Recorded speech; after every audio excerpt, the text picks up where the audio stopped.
Hi again, so let's continue our course. So this is basically the same schematic for HP G4, G6, G7. Okay, so we have seen in the previous video, we have seen basically the block diagram for this kind of laptop. We have seen also the 3-volt always and 5-volt always circuit. We have seen the controller, the 2 channels, so the channel for 3-volt, the channel for 5-volt.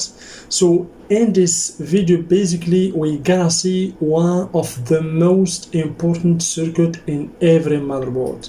This is basically the charge circuit, or the main power charge circuit, because we have, of course, here the main power that feed the whole motherboard, and over here basically we have the voltage that is used to charge the battery. Okay, so before diving into this video, so please make sure you subscribe and you hit the bell icon for future videos like this one. And please, for anyone who want to join me in my Patreon page, you are very welcome. You will find the link in the description box. So in my Patreon page, of course, for anyone who want more exclusive videos to excel in this industry, of course, in the laptop maintenance and computer maintenance, and of course to support the channel. So let's get started. So to make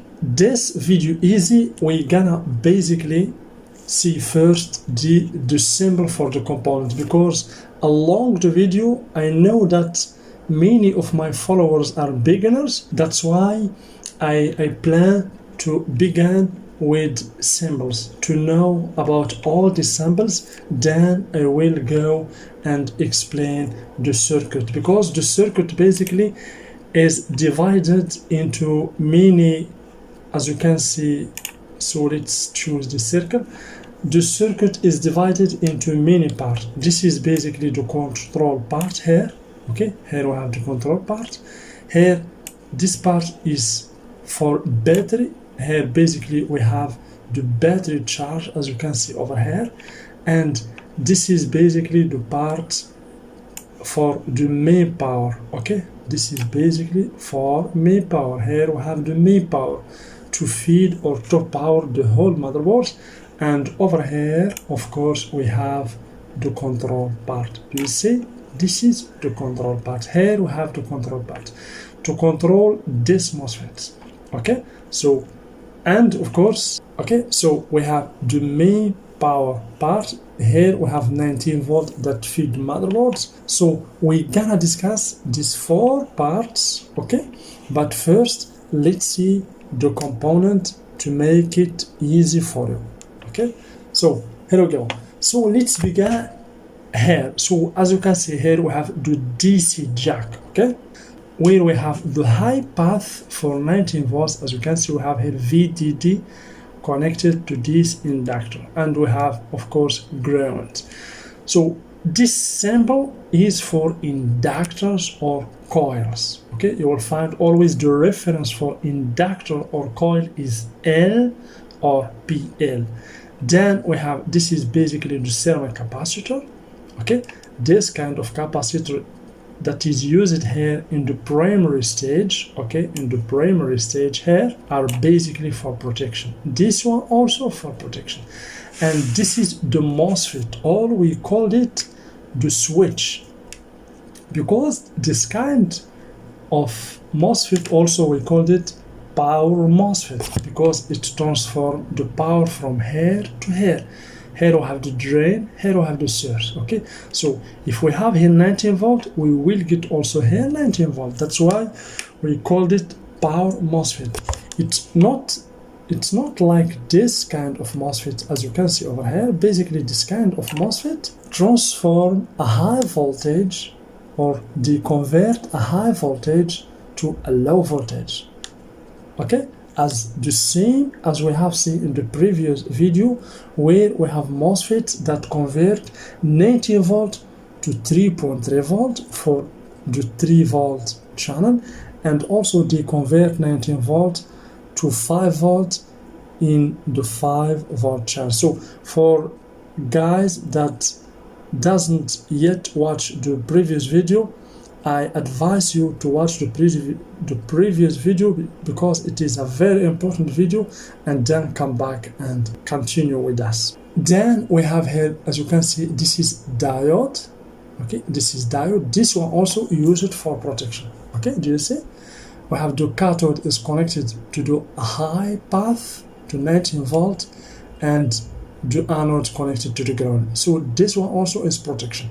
Okay, and then we have ceramic capacitor. This is basically a transistor. Okay, so here we have ceramic capacitors over here. This symbol is for resistor, but it's not a normal resistor. We call this kind of resistor that is connected to the controller.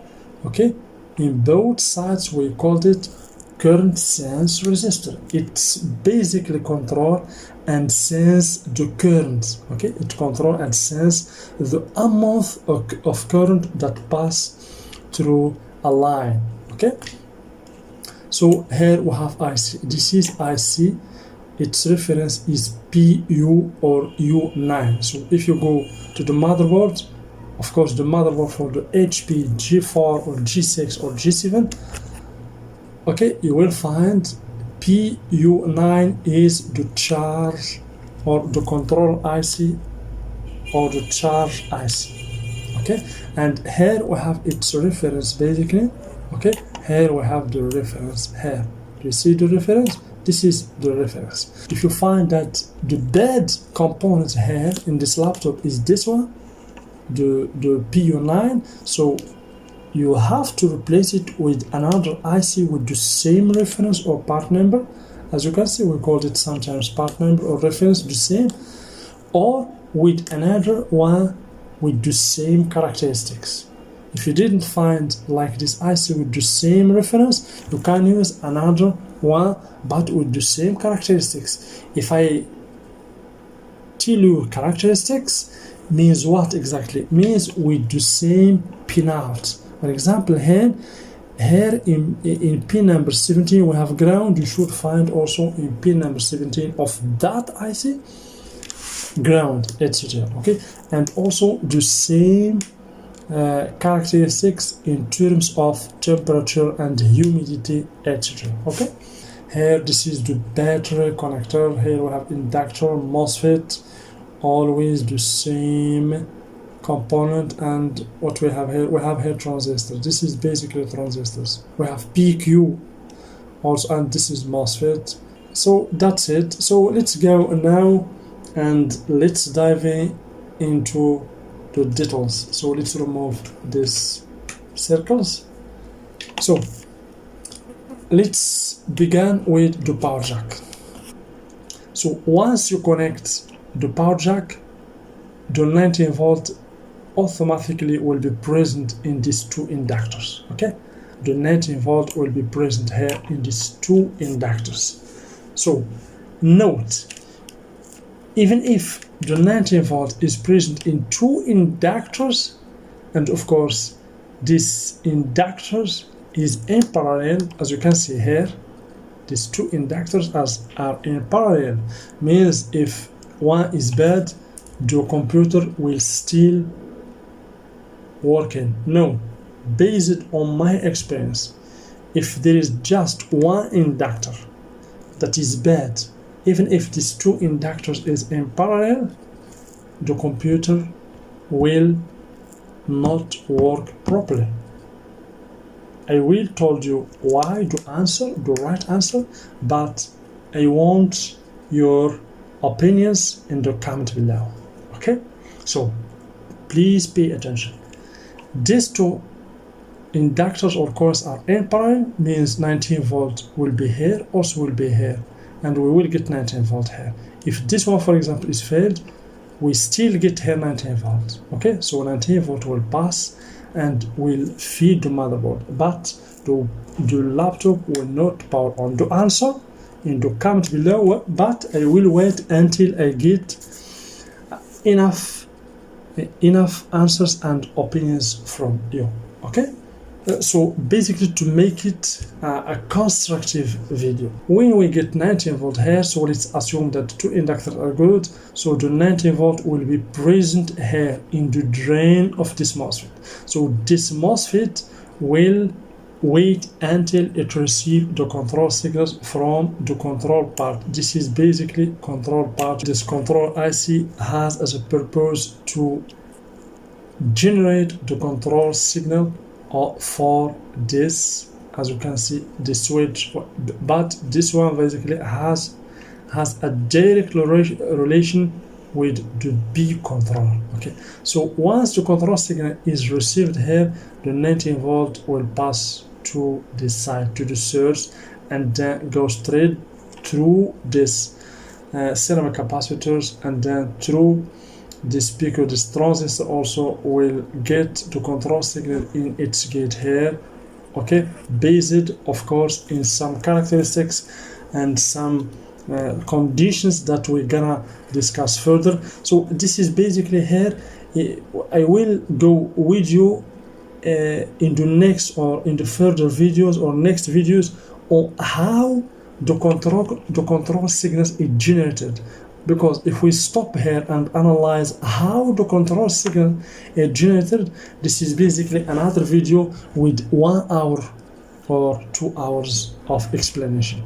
Okay, I know first for this video, because I know that a lot of beginners follow me, I will give you an overview about how the circuits within the motherboard works, and then I will go step by step and until I go deeply and analyze everything and break down everything in the next videos.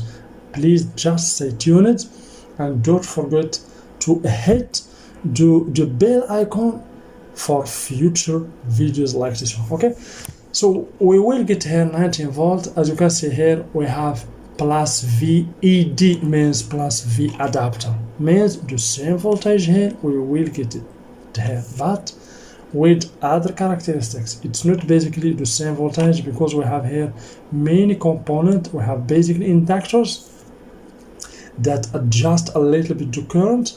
We have ceramic capacitors that smooth or filter the current in order to get a pure current or a pure voltage. So here we gonna get plus V adapter, and here also we have power is RC, the same, plus power source also is to feed the motherboard. Okay, so this is basically for the main power. So the component here that could be failed, or based on my experience that I find usually failed, is inductors. The inductor could be cutted. Okay, if you have just one bad inductor, the laptop will not work properly. And also this is one of the highest failed component in every motherboard, the switch or the power MOSFET or the switch, this one. Okay, of course you can just make a bridge if you get this, if you get this one failed. If you find that this one failed, you have here 19 volt, but here you don't have 19 volt. Even if you get here the control signals, of course you can check this part, the control part. It could be the failed one, but also about 80% the failed component is this one. Okay, so in this case you should replace this one or just make a bridge. You can make a bridge, the laptop will work properly, but I don't advise to make a bridge for a long term or a long time. You can just make a bridge for 2 days, 1 week, until you get another MOSFET and replace the MOSFET. Okay, so this is for the main power. As I told you before, we have also here the control power or the control signal power, and we have the charge IC part, and we have this part also. So to make it easy for you, I don't want basically to make a very long videos. So it's enough for now. In the next video, I will continue explain to you step by step until you get the whole idea about laptop or computer motherboard circuits. That I guarantee for you, of course, that if you understand exactly how circuits work and you understand about circuits, you can repair and troubleshoot any motherboard 100%. If you understand the circuits, you can troubleshoot and repair any computer motherboard. So thank you very much. Please don't forget to subscribe, like the video, because your likes really motivate me to create more and more videos for you. And for anyone who want to join me in the Patreon page, you are very welcome for more unique contents and more unique videos. And of course, in the Patreon page you will find many laptop schematics, including of course this schematic and other schematics that you can upload, of course, for free. So thank you very much and see you in the next video.